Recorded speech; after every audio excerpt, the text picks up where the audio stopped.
तो योगी सरकार ने ऐतिहासिक फैसला लिया है कि अब से संभल में सैयद सालार मसूद गाजी की याद में आयोजित होने वाला मेला, नेजा मेला, अब नहीं लगेगा। ना इस साल लगेगा और ना आगे कभी लगने दिया जाएगा।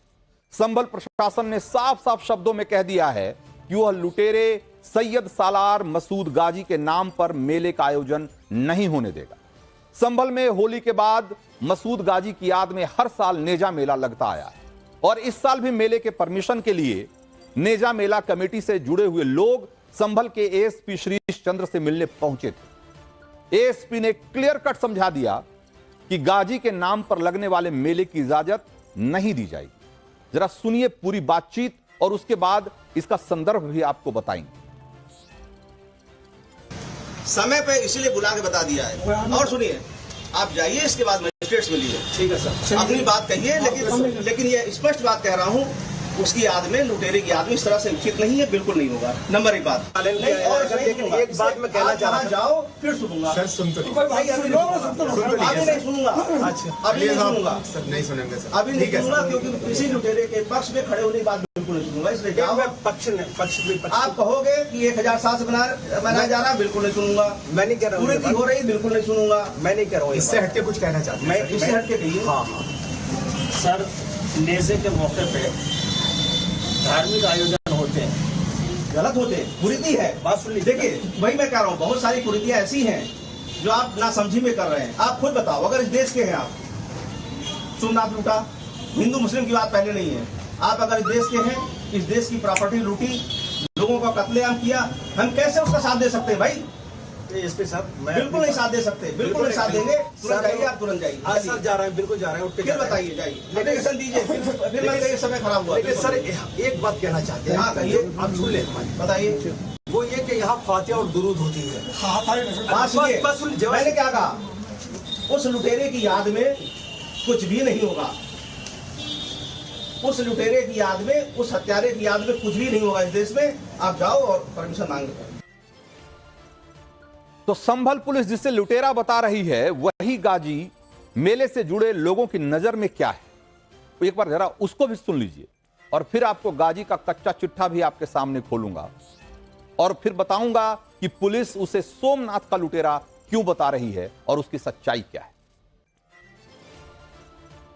किनकी याद में मेला लगता है? ये सैयद सालार मसूद गाजी अलैहि रहमतुर रिजवान की याद में मेला लगता है। कौन है ये शख्स? ये अल्लाह के वली हैं और ये नेक हस्ती हैं और ये इनसे मन्नतें मांगी जाती हैं और पूरी भी होती हैं। और ये संभल में, हम तो समझते हैं कि संभल में जो बुराइयां थी उनको खत्म करने के लिए यहाँ आए थे। हम जिनकी वार्तालाप सुन रहे थे आपसे, वो कह रहे हैं, जो अधिकारी साहब हैं वो कह रहे हैं कि ये लुटेरे थे। अब मैं क्या कह सकता हूँ इसके बारे में? वो तो कह रहे हैं। मानना है? नहीं, मैं तो नहीं मानता। तो प्रशासन की नजर में मसूद गाजी लुटेरा था, आक्रांता था और जो मेला कमेटी के लोग हैं उनकी नजर में वो अल्लाह का वली है और नेक हस्ती था वो।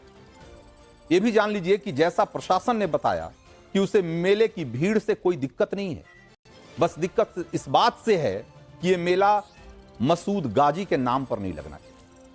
नेजा कमेटी के पदाधिकारियों ने मेले को लेकर एसडीएम डॉक्टर वंदना मिश्रा से भी मुलाकात की और तब एसडीएम ने यही कहा था कि नेजा मेला के नाम पर कोई अनुमति नहीं दी जाएगी। उन्होंने 2023 की बैठक का हवाला देते हुए बताया था कि नेजा मेले की बजाय सद्भावना मेले के नाम पर मेले का आयोजन कर लो, कोई दिक्कत नहीं। लेकिन कमेटी वाले अड़े रहे कि नहीं जी, नेजा मेला तो सदियों पुराना नाम है, परंपरा है और उसे उसी तरीके से हम मनाएंगे, उसी नाम से आयोजित करेंगे। तब प्रशासन ने स्पष्ट कर दिया कि सामाजिक सौहार्द बनाए रखने के लिए सद्भावना मेला लगाना है तो लगाओ, वरना आगे बढ़ जाओ। एक बात बिल्कुल स्पष्ट है कि मेले के आयोजकों के लिए सामाजिक सद्भाव से ज्यादा महत्वपूर्ण है सैयद सालार मसूद गाजी की यादों को जिंदा रखना। और जब आप ये जानेंगे कि जिस गाजी के लिए सभी जान छिड़क रहे हैं वो कितना क्रूर था, कितना अत्याचारी था और वो हिंदुस्तान क्यों आया था, कैसे मारा गया और उसकी यादों को जिंदा रखना कितना शर्मनाक है, फिर आपको लगेगा कि जो प्रशासन कह रहा है, जो संभल पुलिस कह रही है, उसकी बातों में कितना दम है। सैयद सालार मसूद गाजी लुटेरे महमूद गजनवी का भांजा था और उसकी सेना का सेनापति भी था। और इस मामा भांजे की जोड़ी ने 1001 से लेकर 1026 ईस्वी के बीच भारत में काफी कत्लेआम मचाया। कई मंदिरों को उन्होंने लूटा खसोटा। 1026 में इन्होंने गुजरात के सोमनाथ मंदिर पर हमला करके उसे भी लूटा। सैयद सालार मसूद गाजी ने तलवार के दम पर हिंदुओं को मुस्लिम बनाया, कन्वर्जन कराया उन्हें। और साल 1033 में सैयद सालार गाजी लूटपाट करते हुए जब बहराइच पहुंचा तो यहां इसका मुकाबला महाराजा सुहेल देव राजभर के साथ हुआ और उनकी सेना के साथ हुआ। महाराजा सुहेल देव राजभर ने बहराइच की लड़ाई में सालार मसूद गाजी को करारी शिकस्त दी और हार के साथ ही युद्ध में सालार मसूद गाजी को जान भी गंवानी पड़ी। और इसके बाद उसकी सेना ने बहराइच में ही गाजी को दफना दिया। 1250 ईस्वी में दिल्ली के सुल्तान नसीरुद्दीन महमूद ने गाजी की कब्र पर मजार बनवा दी। धीरे धीरे इसकी मजार पर मेला लगने लगा। उसके बाद दिल्ली के सुल्तान यहां आने लगे। फिरोज शाह तुगलक भी वहां गया था और कहते हैं कि यहां से लौटने के बाद वो और ज्यादा कट्टर हो गया।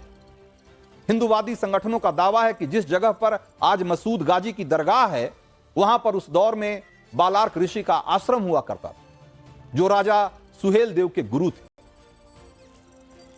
लेकिन बहराइच से लेकर संभल तक हर दावे, इतिहास के हर दस्तावेज को खारिज करके एक आक्रांता को मसीहा साबित करने की जिद ठनी हुई। यह जिद आक्रांताओं का महिमा मंडन, आस्था और अंधविश्वास के लेवल तक पहुंच चुकी। और जब कभी आईना दिखाया जाता है और बताया समझाया जाता है कि औरंगजेब से लेकर सालार मसूद ने कितना रक्तपात किया, इस देश की सद्भावना कैसे तोड़ी, तब आईना दिखाने वालों को सांप्रदायिक घोषित कर दिया जाता है। क्योंकि यह सबसे आसान काम है। आसान है मजहब की आड़ में आंखें मूंदे रहना। लेकिन आपको यह समझ में आना चाहिए कि जब लोग कहते हैं कि इस देश के मुसलमान तो, या यूं कहें कि जो मुगल हैं वो तो आए और इसी मिट्टी में मर खप गए और यहीं के होकर रह गए, उनसे मैं पूछना चाहता हूं कि जो गाजी, मसूद गाजी जैसे लोग थे, सालार गाजी जैसे लोग थे, जिनका इस देश में आने का सिर्फ एक मकसद था लूटपाट, यहां की दौलत को लूटना और यहां तलवार की दम पर इस्लाम को आगे बढ़ाना, उन्होंने इस देश का कौन सा भला किया था कि आज उनकी मजारों पर इस तरीके के मेले लग रहे हैं। और अब जब यह कहा जाता है कि इतिहास को भुलाकर आगे बढ़ना चाहिए, तो जो एक प्रवचन देते हैं जो लोग ये सलाह देते हैं कि इतिहास को भूल जाओ, मुगलों से हमारा क्या लेना देना या आक्रांताओं से हमारा क्या लेना देना, उनको इस बात का भी जवाब देना चाहिए कि उन्हीं आक्रांताओं की मजारों पर उर्स और मेले लगाने वाले लोग क्या उन आक्रांताओं का महिमा मंडन नहीं कर रहे? वो हिंदुओं के मान का मर्दन नहीं कर रहे? ये वो सवाल है जिसका जवाब ऐसे लोगों से जरूर लिया जाना चाहिए।